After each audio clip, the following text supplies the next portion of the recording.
Bienvenidos. La tormentosa realidad política, judicial, de los escándalos de corrupción, de la campaña presidencial, tienen muchas aristas que para poderlas comprender es necesario mirarlas desde el punto de vista del derecho. El doctor Hernando Herrera Mercado se ha convertido en la conciencia jurídica de la cabina de nuestros compañeros de Caracol Radio con Darío Arizmendi, el programa más escuchado de la radio en la mañana de Colombia. Y el doctor Herrera es al que todos acudimos para preguntarle en el mundo del derecho qué se puede hacer, qué no se puede hacer. Y hay unos asuntos que son absolutamente medulares. Uno, para empezar, la extradición de Jesús Santrich. ¿Cómo opera? ¿Cómo puede operar? Me da mucho gusto tenerlo aquí, doctor Hernando. Muchas gracias, Juan. De verdad, un verdadero placer acompañarlos y además con el muy buen suceso de tener a un excelente director como es el doctor Juan Lozano al frente de este medio de comunicación. Muchas gracias, doctor Hernando. Yo les decía, usted es la conciencia jurídica en Caracol. Cada vez que hay un tema jurídico difícil, de la mano de la jurisprudencia, de la doctrina, usted dice, ¿qué es lo que va a pasar? Y la gente se pregunta, ¿qué es lo que debe pasar con la extradición de Jesús Santrich? ¿Lo puede extraditar el gobierno de Colombia? ¿Lo puede extraditar este presidente o el que venga? Sí, Juan, ese es un elemento, sin lugar a dudas, muy interesante. Claro que sí, el presidente de la República, este o el que venga, puede extraditar a Santrich. Sobre eso, además, recordemos, hay normas internacionales que permiten que Colombia extradite a cualquier persona con unos pasos previos, y es un aval de la Corte Suprema de Justicia, de su Sala de Casación Penal y el acto discrecional del presidente de la República que ratifique esa intención. En el caso de Santrich habrá que tener en cuenta otro elemento por ser reinsertado de las FARC, y es que el Juan debe acudir previamente a la Jurisdicción Especial de Paz. ¿Para efectos de qué? De que la Jurisdicción Especial de Paz determine la fecha en la cual se cometió el eventual delito. Si el delito se cometió después del 1 de diciembre del 2016, la extradición es posible. Si le entiendo bien, por supuesto que es posible extraditar a Santrich, pero se requiere en su caso que se cumplan tres etapas. La primera, que la JEP certifique que fue después del 1 de diciembre del 2016, segundo, que la Corte dé su aval y tercero, que el presidente decida mandarlo. Sí, Juan. El primer aspecto es supremamente importante porque es una prueba de fuego de la Jurisdicción Especial de Paz. Es nueva, ¿no? Es nueva, o sea, no tiene antecedentes. No tiene antecedentes, es un tribunal especial de paz que va a juzgar los actos del conflicto, los delitos cometidos en el conflicto. Y entonces es muy importante que ese organismo determine la fecha en la cual se pudieron haber producido esos eventuales delitos del señor Santrich. ¿Por qué? Porque si son antes del 1 de diciembre del 2016, quedarían cobijados por el proceso de paz y lo juzgaría aquí en Colombia la JEP con unas penas especiales. Pero si es después del 1 de diciembre del 2016, se originan los pasos que usted bien ha mencionado. Si esto que ha conocido la opinión pública en Colombia hubiera ocurrido en el año 2014 o 2015, estaría en la competencia de la JEP y por ende podrían recibir el trato favorable que contemplaron las normas derivadas del acuerdo de paz. Si es, y usted me corrige, doctor Herrera, después de esa fecha, como se indica, con episodios que habrían ocurrido al final del 2017 y al comienzo del 2018, se va para la jurisdicción ordinaria y pueden recibir las condenas ordinarias y pueden ser extraditados. Exactamente, Juan. El hecho de que una persona reincida en los delitos después del 1 de diciembre del 2016 hace que pierda sus beneficios, lo que quiere decir que se somete a la jurisdicción ordinaria, a la jurisdicción penal y tiene el evento de correr con una posible extradición. ¿Cuál es la competencia de la JEP en el caso de Santrich? Usted nos acaba de decir determinar la fecha. Eso es principio y fin de su competencia, determinar la fecha en el caso de Santrich. Sí, y determinar, Juan, también un elemento muy importante, que es la naturaleza de los delitos. Si son delitos que están asociados eventualmente al conflicto, estos los producidos antes del 1 de diciembre de 2016, que es esa fecha fatal para ese cálculo, o si por el contrario son delitos nuevos y ajenos a esa conexividad. Entonces ahí específicamente la jurisdicción especial entra a operar por una sala muy importante que es la sala de reconocimiento. Esa decisión que tome la JEP, ya bien sea en el sentido de considerar la fecha de esos delitos en uno y en otro sentido, tienen también, y oportuno es señalarlo, Juan, tienen también un recurso adicional del cual conocería otra sala de la Jurisdicción Especial de Paz, de ese Tribunal Especial de Paz, que es la sala de apelaciones.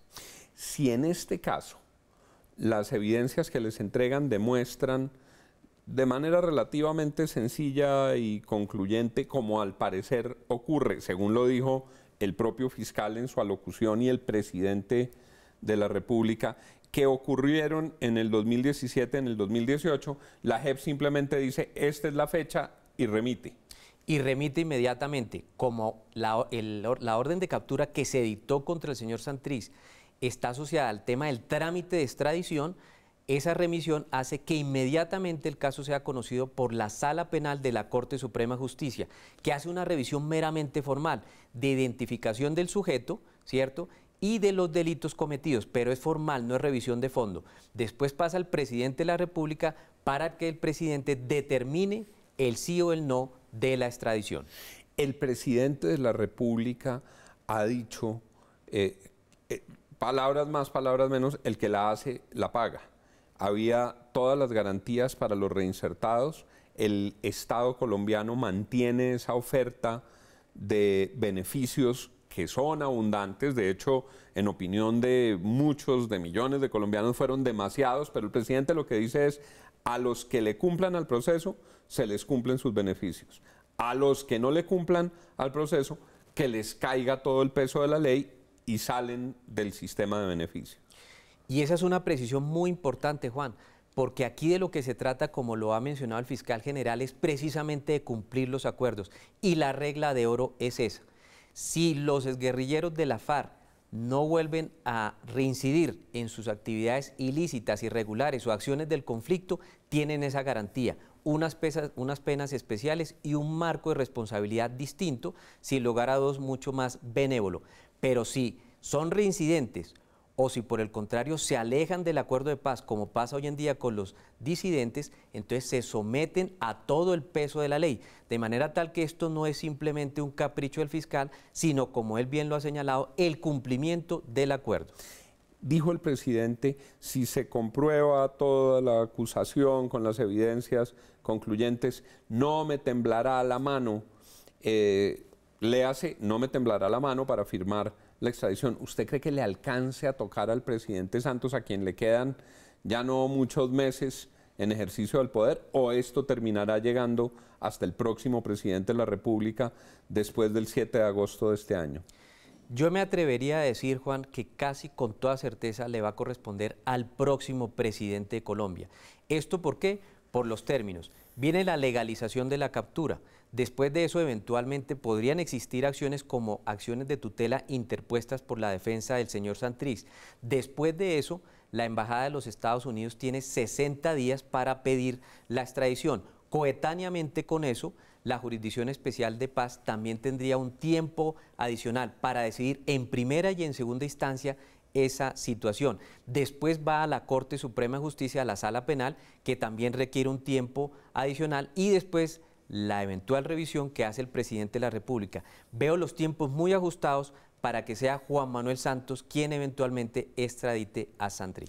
O sea, dijo el presidente, no me va a temblar la mano, pero no vamos a saber si la mano tiembla o no tiembla porque no le va a tocar, porque con estos plazos es poco probable que le llegue a él esa decisión. Es poco probable, de manera tal que lo mejor es que vaya teniendo la mano quieta.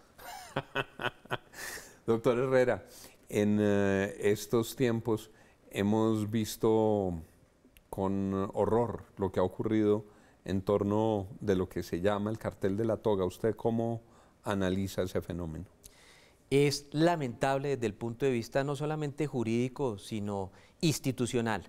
En días pasados, para referirme muy brevemente a ese tema, yo mencionaba, Juan, que las altas cortes necesitan más Antonio Rocha, más Fernando Sinestrosa y menos Vitos Corleone. hay unas personas que sin lugar a dudas llegaron a la magistratura para empañarla, para beneficiarse ilícitamente de ella.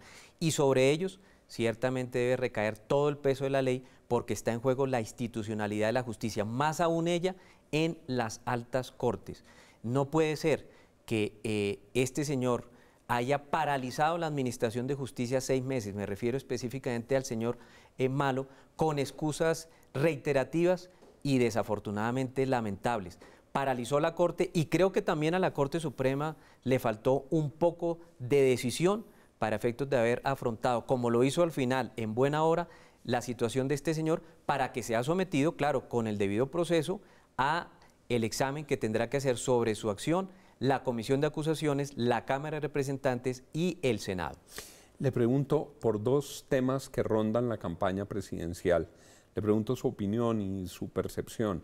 1, se dice que el Congreso ha demostrado una y otra vez que fracasó en el propósito de hacer la reforma de la justicia, que al Congreso le quedó grande, o porque hay muchos intereses, o porque hay muchos impedimentos, o porque no lo conoce bien, y se dice la reforma de la justicia es necesaria.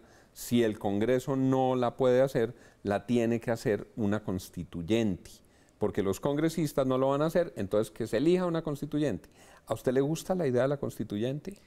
A mí me parece la idea de la constituyente muy compleja, porque finalmente una constituyente podría abrogarse facultad para revisar otros aspectos que pudieran ser complejos, digo, citada la polaridad política que tiene hoy en día el país. Entonces me parece que hay otros mecanismos que se han propuesto por otros candidatos que me parecen que podrían tener más asidero.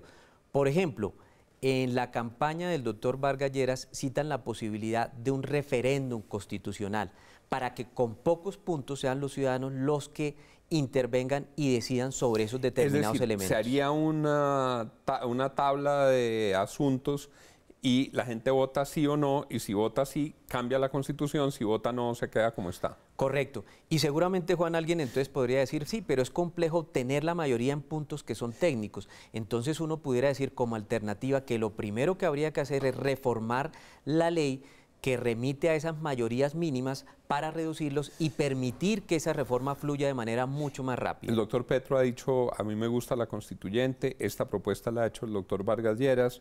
Escuché al doctor Duque diciendo, tratemos de avanzar hacia una corte única. ¿A usted le gusta esa idea? A mí no me gusta la idea de la Corte Única porque yo creo en los beneficios de la especialidad en materia jurisdiccional. Aquí, por ejemplo, en materia contenciosa, que es cuando se conocen los asuntos en los cuales se debate la responsabilidad del Estado, la tarea del Consejo de Estado ha sido absolutamente fundamental, entre otras, para generarle eventualmente al Estado unas condenas mucho más equiparables a lo que es el tema fiscal.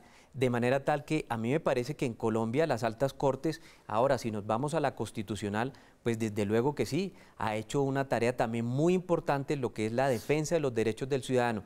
Y por eso me parece que pensar en una única corte es un poco complejo. En cuanto a la propuesta del doctor Petro de la constituyente, lo que me preocupa es que es muy afín a esa misma propuesta que presentó el señor Chávez en su momento, en su oportunidad, que era una constituyente que terminó reseteando todo el Estado venezolano, ya sabemos con qué fines. En esa línea, ¿será que hay algún punto intermedio? Porque cuando uno mira, la Corte Suprema de Justicia tiene clara su misión, el Consejo de Estado tiene clara su misión, la Corte Constitucional tiene clara su misión, pero uno mira en todo el panorama y a eso súmele el Consejo Superior de la Judicatura, toda esta nueva jurisdicción de la JEP, un Consejo Nacional Electoral donde hay unos magistrados que asumen unas funciones especiales. ¿No son muchas instancias?